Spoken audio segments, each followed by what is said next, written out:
So I have a pretty loud voice, especially when you work with children and you're trying to speak over them enough so the ones in the back can hear. But if you can't hear me, raise your hand. You cannot, you can hear me? Oh, yes. Okay, that's great. I have all these other notes up here. I don't know which ones to follow. It's okay. Get 'em It's up. okay. I write my own paperwork because I love to talk about the project, and I can go on and on and on. So most of the time people prefer that I have notes so that I get to the point and then shut up. But I want to tell you that I'm very excited to be here with this Rotary group. You seem like a wonderful group. In fact, I think my friend Alice, Anita's mother, is thinking, well, maybe I could even join Rotary if I don't have to be here 100% of the time, be in Mexico part of the time. And Rotary is just a wonderful organization, as you all know. I joined Rotary along with my daughter-in-law in Mansanillo, Mexico. I'm a member of Rotary there, the Mansanillo Rotary Club. And we were the first women. This club has been in existence now for 50 years. And 8 years ago, we were the first women to be able to join. And at that time also was able to present this project that we have there in Mansanillo. So I'm very partial to Rotary since that time. We've had a variety of Rotary clubs, people that come and visit that area. A lot of Canadians, those snowbird Canadians, come and they visit our Rotary, and they have a chance to get to know our project. And we just love Canada, we love Edmonton, and we love Rotary because you've been very, very supportive of our programs there. So, and it's thanks to Rotaries like you that we've been able to function and to do the things that we've been able to do. I'm sorry we don't have our video, so when it comes to that point, I'll probably have to do a little dance or something to show you what we were going to talk to you about. I can see if I can get a little bit more. Okay, that's fine. Whatever works. But one of the reasons that I'm here today is because a year from now, we're hoping in July of 2014 to bring a group here that represents our children's home and orphanage and also represents Mexico as a ballet folkloric group. They're very professional. They're our kids. The youngest that's in the traveling group is 13, and they all have to be in school. I'll mention a little bit about that later, but I just wanted you to know that if he does turn this on, and you see some of these, those are our kids from the children's home. Mansanillo, those of you who may not be familiar with Mansanillo, it's on the Pacific. Have any of you been there? Super. All right, great. Well, come and visit our Rotary Club. We're a little very casual, actually. But come and visit us, and then give us an opportunity also to show you Casa, Hogar, Angelitos, and the project that we have there. Mansanillo is about 170,000 people. It's on the Pacific, and it is a beautiful area. The beach is gorgeous, the trees, it's a semi-tropical area, and it's one of the largest ports on the Pacific Ocean outside of the United States. Along with that also comes, as you can imagine, a lot of crime, drugs, prostitution, and along with prostitution and crime and drugs comes abandoned children, abused children, etc. So there's a high percentage of this kind of thing. As a tourist, you won't see it. It's beautiful. But if you're doing the kind of work that I'm doing, you begin to see it in a different light. 19 years ago, I was like every other tourist and visitor to Mexico. And I really didn't have any idea of the extreme poverty. I saw the dirty little kids, which most of you have seen if you've been to Mexico or countries, third world countries or developing countries, washing windows, spitting out diesel, lighting in, doing the things on the street, begging, anything to earn a peso. And I felt sorry for them, but I really, at that time, didn't understand or really see the depth of their desperation or their hopelessness. I had no real idea what the plight of the children were. And just like the children that we now care for in our Casa Hogar, My husband and I have had a home in Mansanillo since 1982, but my life and time in Mexico changed drastically in 1994 when I lost my son.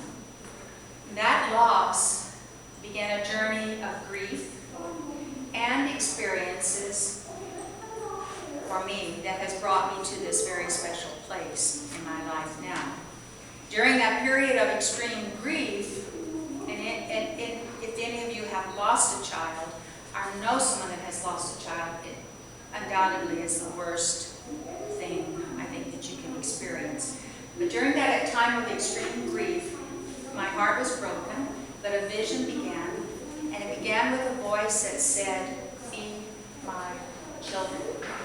Then several months later, there are a lot of other things that happened in between, I have to tell you, and it is in the book. It's not a well-written book, it's just kind of in my own casual South Texas, y'all language maybe. But there are some experiences there and some stories there that you might find interesting. The voice also came that said, "You have to build an orphanage here in Mansanillo." So I took this vision and those words very seriously, and I began seeking the answers. We opened a food kitchen in a very poor area of Mansanillo, and we began feeding between 75 and 150 street children and extremely poor children every day for a period of 5 years. Then we began to seek our paperwork to open the children's home, and after a year, we were finally approved. We opened the doors of Casa, Hogar, Angelitos, and within 2 months, we were caring for 20 to 24 children full time. It was the beginning for me to really see clearly the horrible circumstances that thousands of children were suffering under just in our area. And I know some Rotaries, when I talk to groups, they say, "You know, this is so sad, I know all of that, I don't want to hear any of that," but sometimes we don't think about it and don't recognize it, because I'm coming to the happy part in a little bit. But because today we have 3 facilities in the same area, we do care for up to 75 children. We'd like to expand in the next 3 years if we can. And we usually take in between 15 to 25 children throughout the year in emergency care that are brought to us by the police or other agencies that have been abused, have been dropped there, they're runaways, whatever it might be. And we provide somewhere around 200 to 250 meals per day. Most of us don't realize the extent of that poverty. And I think part of the reason is those of us who travel to a country like Mexico, we're staying in a nice hotel, we're staying in a nice condo, we're in an area, we're on the beach, and you know, poverty just doesn't look nearly as bad if it's under a palm tree, someone sitting under a palm tree, or if you're looking at it from your beach condo. But it's there. UNICEF says there are over 24 million children in Mexico that are suffering from extreme poverty and extreme conditions. They're orphaned, abandoned, and desperate. And tens of thousands of those children suffer every day from extreme abuse, malnutrition, crime, etc. A lot of them are also sold and smuggled across the borders illegally to be used in the labor market. We don't think about that, but there's a big labor market for children and women especially in the United States, and I suspect probably in Canada as well. International statistics say that Mexico is the #1 importer of slave traffic into the U.S. and one of the top 3 countries in the world for international sexual abuse, along with Cambodia and Thailand. So don't neglect to go to Mexico and think, "Oh, I can't go there because it's so bad," because it is beautiful. It's a wonderful country. The people are wonderful.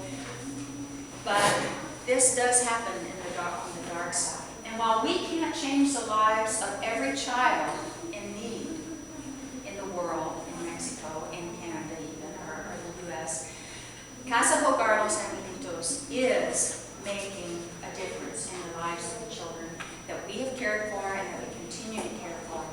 I'd like to tell you a story about little Sarai. Sarai was brought to us 3 years ago at the age age of 9, along with 4 younger siblings. And these children had been abandoned. There were actually 7 to begin with. These children had been abandoned by their mother and their grandmother, and they were living in the city garbage dump. And Sarai, being the oldest, was rummaging through the garbage to try and collect enough food and sustenance for the rest of her siblings, the youngest being at that time only 2 months old. They were brought to us. The 2 younger children were adopted.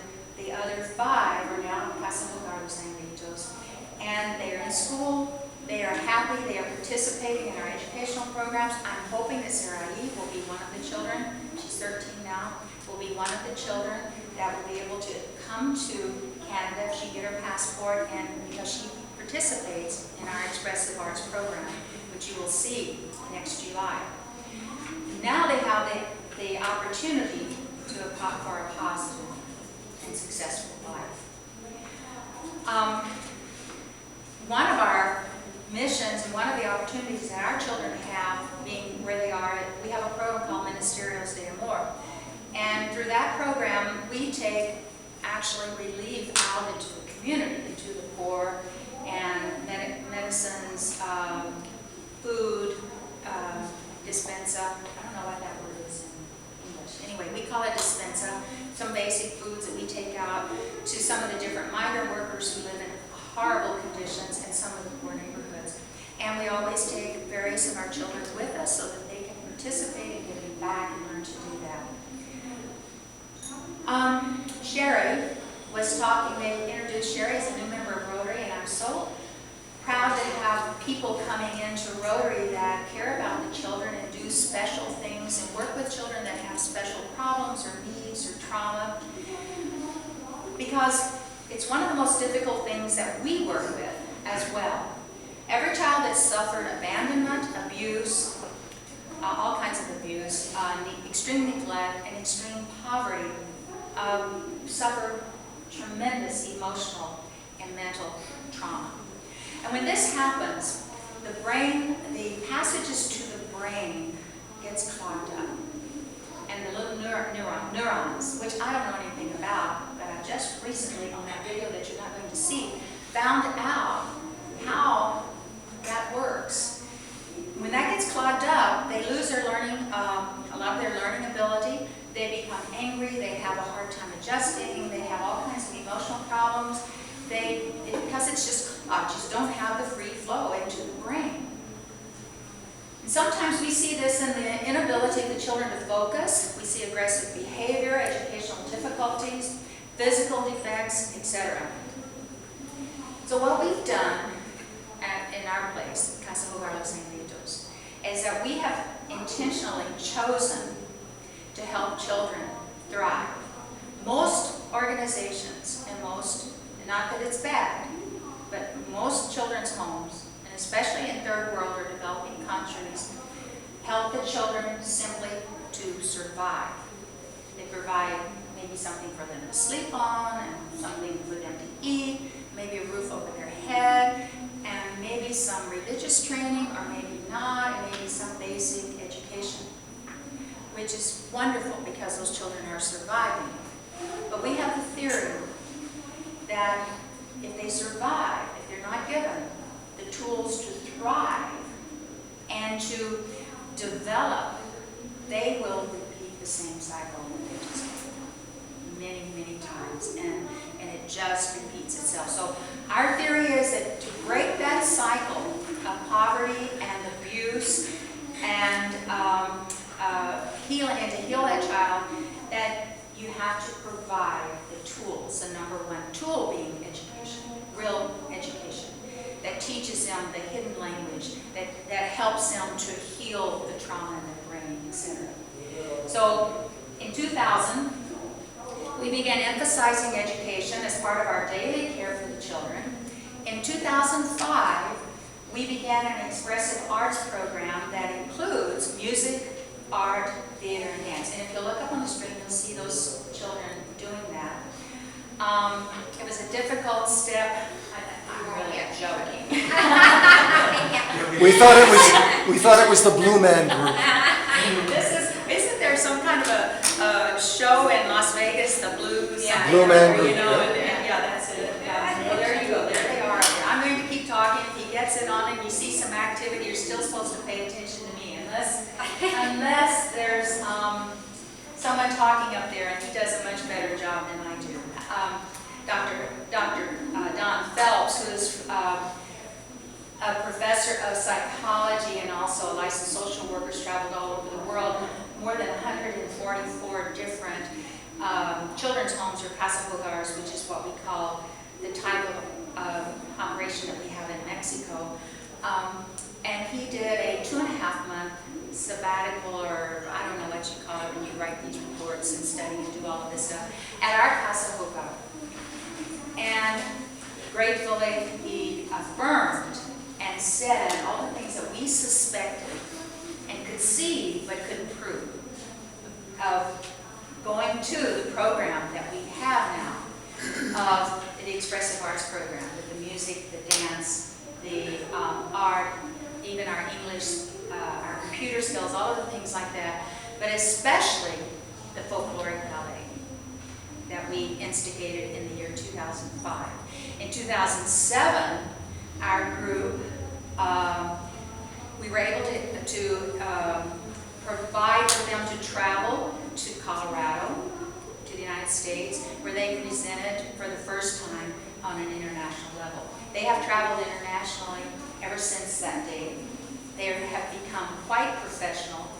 And what we are seeing with these kids is that they stay in school. They are required to maintain a grade point average of 8.2, 8.4 in their older years, or higher. I don't know what you do here in Canada, whether it's a 10-point or 8-point or A or B, but if that's at least in an ABC thing, it's A- or B+. They're required to do that. They train and work 12 to 16 hours per week, and they have to be in school. They have to maintain good character and good habits. No smoking, no drinking, nothing like that will affect them. It has been a phenomenal program. Not only for our kids, but we've also included children from the community to participate, the poor. There are children there that do not have the ability. Maybe they live with a mother, maybe they live with someone else, but they don't have the ability to study otherwise, and we provide all of that activity for them. The Rotary Club of West Liberty, Iowa, provided us with our first grant for our expressive arts program.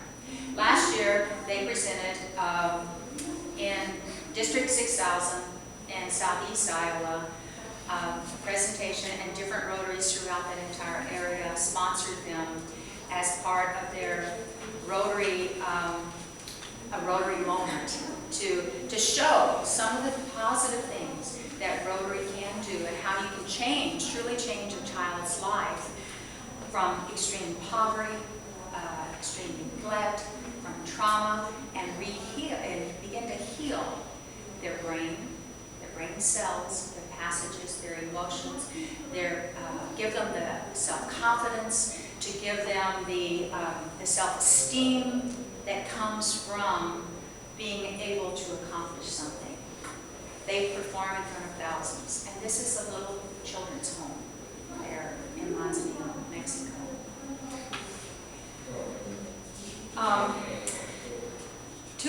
I guess I did that. Is it Dawn? Okay. Well, you saw a little touch there, and we're going to leave the video, the DVD, with someone, and maybe down the road, if we figure out how.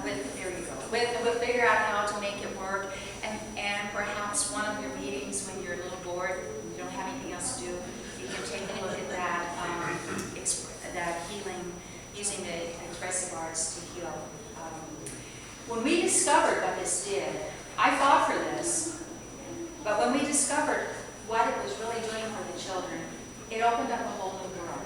It opened up a new world in the community where we're at. The government there, who didn't like us before because we were doing things differently than the way that they thought that they've always done them, began to be proud of us. We were invited to perform for the Japanese Peace Ship and various other international organizations that visited. And so it has become a very, very positive thing for us. I'd like to invite, well, let me tell you one more little story about Andres. Andres just graduated from high school, and he is now in the university. We have 4 of our kids in the university, which is for an orphanage and a children's home. For me, and in Mexico, big deal.